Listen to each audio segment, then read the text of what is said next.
All right, Kane, I'm so excited to dive into a conversation with you focusing on Jason Goes to Hell and Jason X, but I want to dive back just a little bit further than that. So, for a lot of us horror fans, you are one of the first horror actors we learn about, one of the first names. And from there, we kind of fall in love with you because of your passion and what you've given to the genre. Was there a Kane Hodder for you growing up? Was there somebody that kind of inspired you, an actor or stuntman? I can imagine growing up with like Hal Needham and Bill Hickman back in the day that could inspire anyone to be a bit crazy.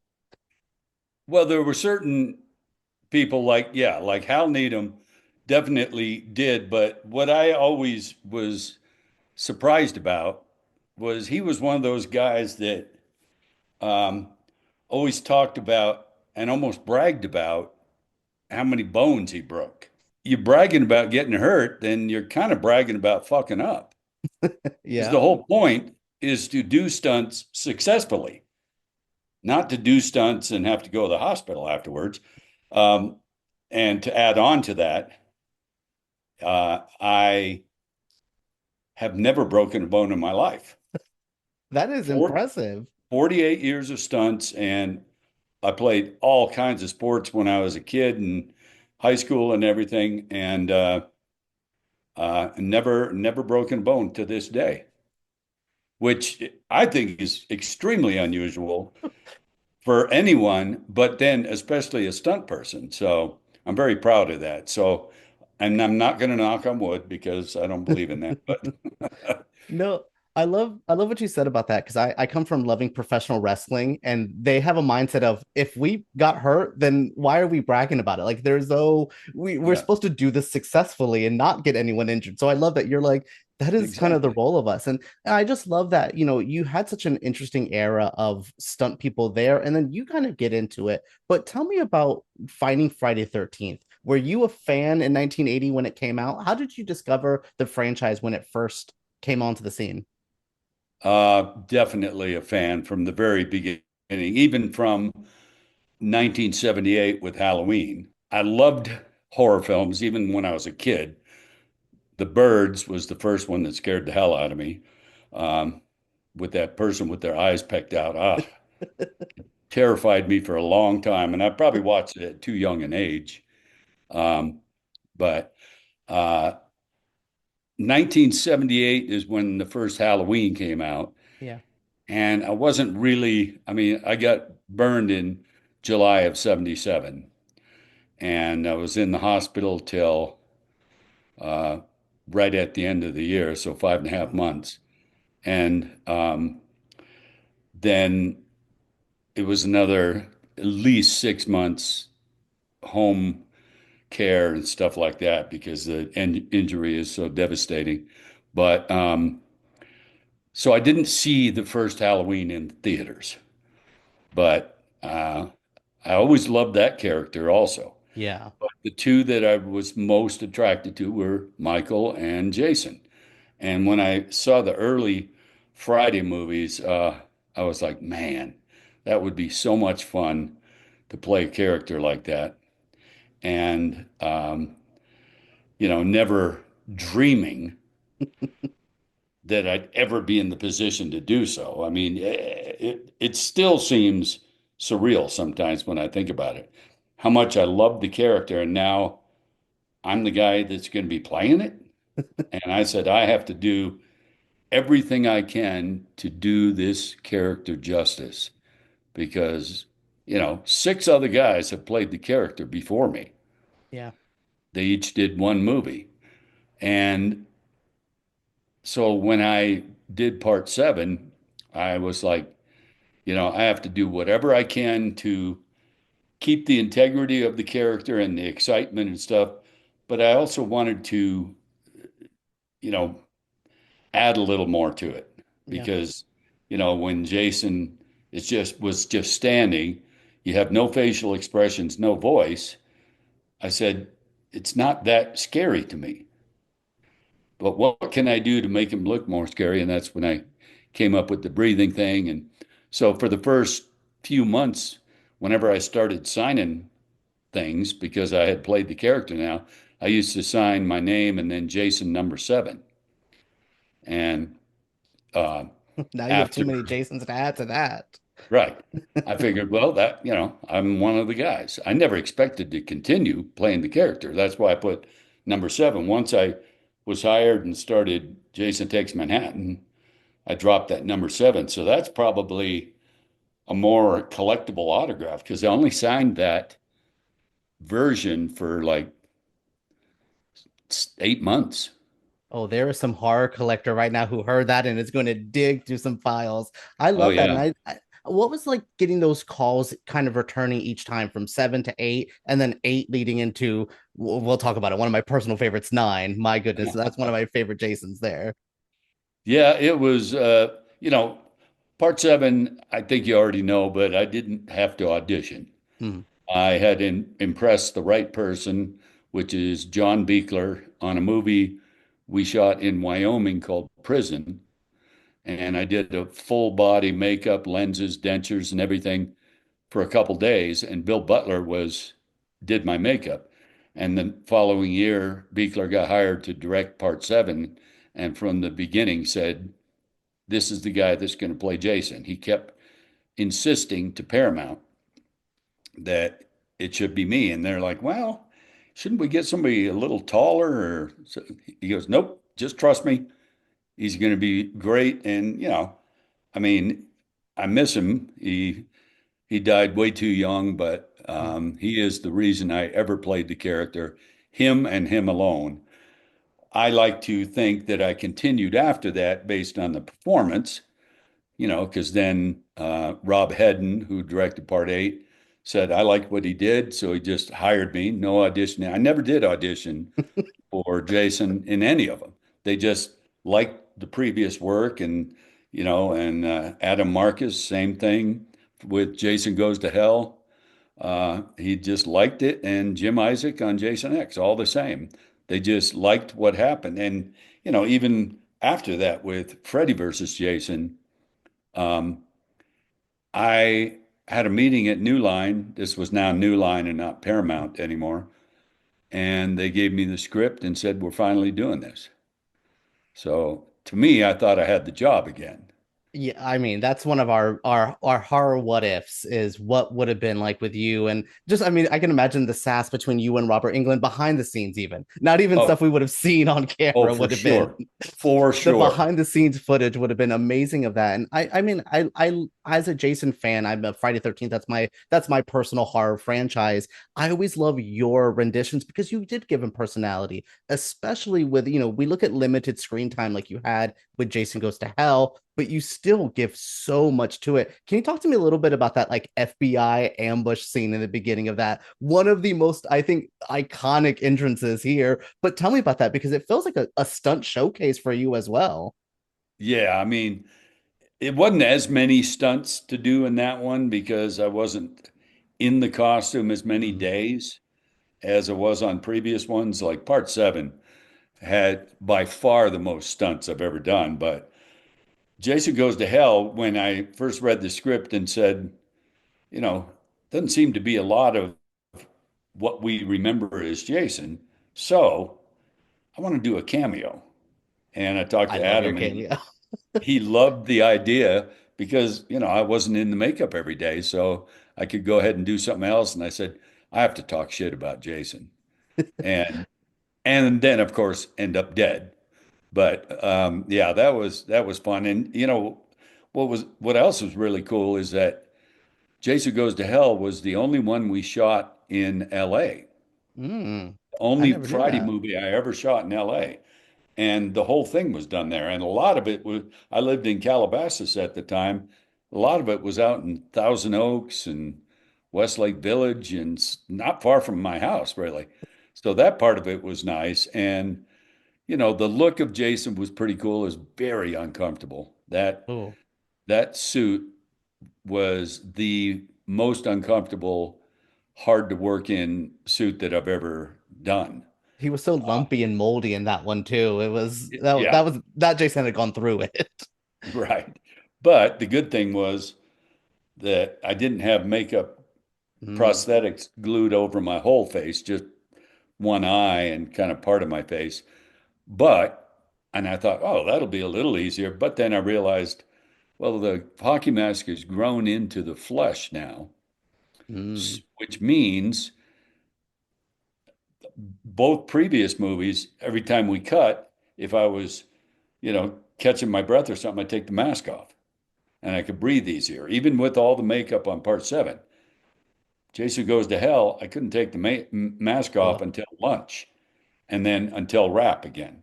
So that made it way more uncomfortable. Sometimes I'm But like, those broken bones might be easier than having to not breathe for most of the day. possibly, yeah. And that's the thing with any of these makeups. If you're claustrophobic at all, you would never survive because, just imagine you have what feels like a damp towel over your entire face all day long. And you're trying to breathe, you're trying to see, but you have lenses, you're trying to talk, but you have teeth. You know, So, I knew the physicality of it was hard, but then again, the uncomfortability is it's something as fans, I don't think we really take into consideration of like just the minor of like this is hard just to move and breathe as my average self. Yeah. yeah, I know. Was I mean, I don't blame people for not thinking about it. That's, yeah, yeah. why would you really? Was there any differences like that with going into Jason X with, a typical, more standard Jason look, and then you get your Uber Jason vibe as well? Similar outfit issues, or what was that Uber? Because I was Uber Jason for Halloween one year, so let you know. Really? I'm No. prime demographic for you as Jason. I was that. So yeah, no, tell me about that whole look and everything. Oh, yeah. I mean, so the pre-Uber is what we call it, with the regular hockey mask and all that. That was probably the most comfortable I've ever been as Jason because it was a headpiece, no facial stuff. I think you've probably seen pictures around on the internet of me behind the scenes on the film with no hockey mask. You can see my face and just the headpiece. So that part of it was really nice. The other thing was, we shot it in Toronto and we had always had like 6 to 8 weeks uh, to shoot, 8 at the most, more like 7. In the previous film, this one we had 10 weeks. Oh, So it was okay. a bigger budget. The entire movie was shot on a soundstage. There's not one exterior shot, at least that I was involved in. I can't remember any. I No, mean, some of them appear to be exterior, but of course they're yeah. not. Yeah, So wow, it I was, never thought of how isolated that movie is. Yeah. yeah. And it's nice to be able to go to the same place every day for work, have the same dressing room, same makeup room. It makes it a little easier. And it it was once we tried on the Uber costume. I saw a picture of trying on the Uber costume before it was painted chrome or silver, whatever you want to call it. Everything was like black. Mm. And even when I was standing looking in the mirror and it wasn't even painted yet, I said, this looks amazing. And when I walk out of that doorway and there's some mist or fog or whatever, and just stepping, one of my favorite shots that I've ever done is Jason, that first reveal of Uber Jason. And I've talked about it before too, that out of all the monsters and makeups, and I've done so many of them, that was the one that made people on the set the most uncomfortable to be around me. Mm. And it was mainly, they would say, because of my eyes, the lenses, there's no digital enhancement of my red eyes in that movie. That's how my eyes That's really such a look. burned in image for me is that Jason's face and that the mask Yeah. and the eyes.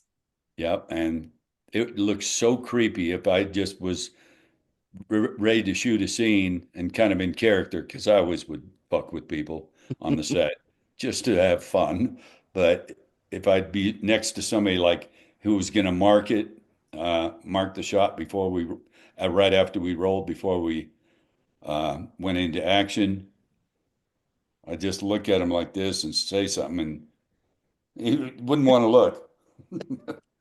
Yeah, it was, I got to entertain myself, man. That's uncomfortable Yeah. working conditions. So I like to play around and have fun. And then also the other actors kind of appreciated it, most of them, that I kind of made them a little off balance on purpose by making them think I was a little crazy. So that, oh boy, he's going to kill me now. And I just saw him talking to himself over there. They don't think I know they're watching, but of course I do. So I do more and stuff just to get them a little off balance before You know, we you do the talked about scene. a bit of the uncomfortability there and then getting to be out of costume in Ghost to Hell. Was there ever a time you kind of wanted to be Kane Hodder in movies more? Was there a time you wanted to be more of a an on-screen character other than being behind it? Because I do love seeing you in movies, and every time I would see you, I'm like, why did we hide this man behind mask? I love him. Like, Um, you know, when I first started, I just wanted to do stunts. That mhm, was my dream, to make a living doing crazy things that I used to do for free and put it on film and, you know, and just make a living doing it. So then the horror stuff came up, and that whole took me off in a different direction because everybody, once you have a name in a horror film, people realize that if they put you in their film now as a different character, just the name recognition helps. yeah. Anybody that's known in horror, if you see their name on a movie and you're a horror fan, you'll take more of a look at it, even if it's I not a horror. I jumped to the Hatchet franchise because of your name. I was just like, this is the guy who was Jason. I have Yeah. to go see what else he does. So I 100% agree with you there. Yeah. Yeah, and then, based on the horror success, then I'm able to do a lot more dialogue and Mhm. emotional stuff. I don't know how much of the other stuff you've seen, but I've always wanted to show a real emotional scene, which is why we did the little one in the first Hatchet movie, where Mhm. I was uh, Victor's father, and uh, young Victor was actually Adam Green's wife at the time, was young Victor, and I'm kind of emotional and stuff.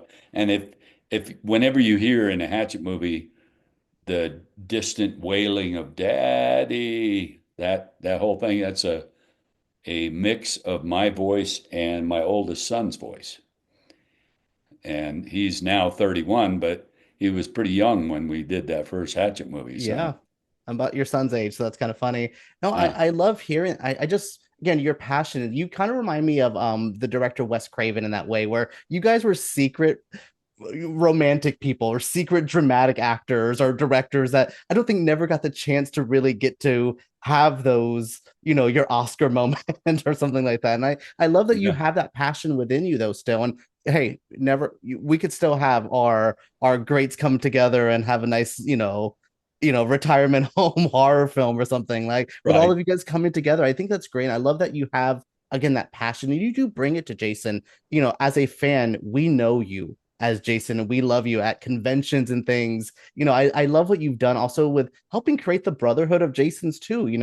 You guys are all bonded as well. I just love that you've created this. Do you, looking back and now with a 4K release of these movies, 4K Ultra Right. HD, do you look back at sometimes and go, I cannot believe a hockey mask brought me to this point? Of course. I mean, I guess I say I can't believe, but when I think about it, of course I can because Yeah. it's so iconic, that image. And so I'm very fortunate, but I also busted my ass to get here. Mm-hmm. So it's not like anything was handed to me. And the brotherhood of all of us that have played the character is pretty cool. And, for a while, I kind of resented Kurzinger for getting the part from me after 4 films. But then I was like, well, that's kind of ridiculous because if you're going to look at it that way, then CJ Yeah, should CJ resent is me. mad from someone who, yep, yep. I was able to get the role from him. none of my own doing necessarily. Yeah. Somebody else made the decision, and it wasn't Kurzinger that forced me out of the role either. So because of that, I realized that that was really not fair. No. So Ken and I have become pretty good friends now, and if you remember, he was in Jason Takes Manhattan Yeah. as the In the chef diner, or right? the Yeah. cook or whatever, and tried to throw me out of the diner, and I threw him into the mirror. So yeah, so it's always fun when he and I Weird do that universe together. there. The horror community, they're like you kind of mentioned it, the horror community is so tight and it is such a family, even with the fans. I mean, we love seeing you in places and we love seeing you. What else do you have planned? Is there still some more Kane Hodder? We haven't hung up the hockey mask and all the makeup yet, right? Hopefully, again, Correct. I loved seeing you in the games. I mean, I was a first day Friday 13th game fan, so I loved seeing you with all this. And so you're still, doing stuff, right? We haven't. Oh, lots. Good, Because good. after the Friday game, we did the Texas Chainsaw Massacre game, Where you right? get to play another horror icon. Like you just keep I checking did them off. everything as Leatherface in that game, and uh, I guess I can say this. 2 weeks ago, or maybe 3 weeks ago now, we just started a third game. Hmm. And we're not at liberty to talk about it yet, but wait till you hear what it is. And, you know, and it's the same company all three times, which I love working with these guys. It's Gun Interactive and Ilphonic also was involved in the Friday one and this new one. And I love doing the motion capture. It's and if you've never been on a motion capture stage, you don't realize how technically advanced it is. I mean, Hmm. yes, you have the sensors all over and the bodysuit, but you can use props. And what is the coolest thing is that you can stand on the motion capture stage and look at a monitor and see yourself already animated, For a which I performer, didn't even know was possible. that must be so Yeah, mind blowing for you as a performer to get that in that moment crazy. look. Yeah. And it helps with your performance because you can make movements and see how it's going to look in the game because I'm already Leatherface there and I'm just Hmm. standing on the stage in a spandex outfit, which nobody wants to see. Um, but and there's no makeup, Yeah. there's no wardrobe other than putting the suit on, and and it's a controlled environment. Yeah, So it's I love that we've you been found this and it, generational. Do you keep finding new ways of being like, you guys are not getting rid of Kane Hodder yet? Motion not quite capture, yet. stunt work. You guys are, I'm still here. And I mean, I appreciate that. And I love that you're able to tease a bit of a new game. And I'm sure all of us are going to be able just to play it and be so excited just because, again, getting to play as any character that you bring to life, we feel you. Watching the movies and the characters, we feel you. And I'm really appreciative of everything you do. I think one of my last little things was just being like, thank you. One, for putting your body on the line, and two, for just being so passionate. A lot of people who work in the genre don't always love the genre. They just, they Right. take the paychecks, which is fine. You don't have to, but you love the genre as well. And I think we feel that. So And I as part think of the the audience, Jason fans, thank you. well, thank you very much for that. And I hope you heard of The Activated Man, the Mm-hmm. movie The Activated Man with myself and Tony Todd. It was his last starring role. He was a good friend, and it was so much fun to do this movie with him. It's his movie, really, and I'm Yeah. more of a supporting character, but it's the most dialogue I've ever had in a movie. And that was challenging because I'm not used to, having a shit ton of dialogue. But the thing I want you to keep an ear out for is there's a possibility that I'm going to do a comedy. Ooh. And it the premise is genius and the other people involved would be incredible to do it with. And I've always wanted to do a comedy. So that, and, from killing people to making people laugh is a big leap, but They're two I'm sides of the same hoping. film coin, though. It's a setup and gag. You know it from horror. You set up the kill, you deliver the kill. You got to set up the joke and deliver it. I think you can do it. I think out of any of my horror icons, I'm excited to see you make people laugh because, again, I learned so much about you today, and I was just so happy to speak with you. So, Kane, thank you so much for joining me. Thank you for including me, and good luck with everything. And keep an ear out for what I mentioned. So. Thank you. Thank you.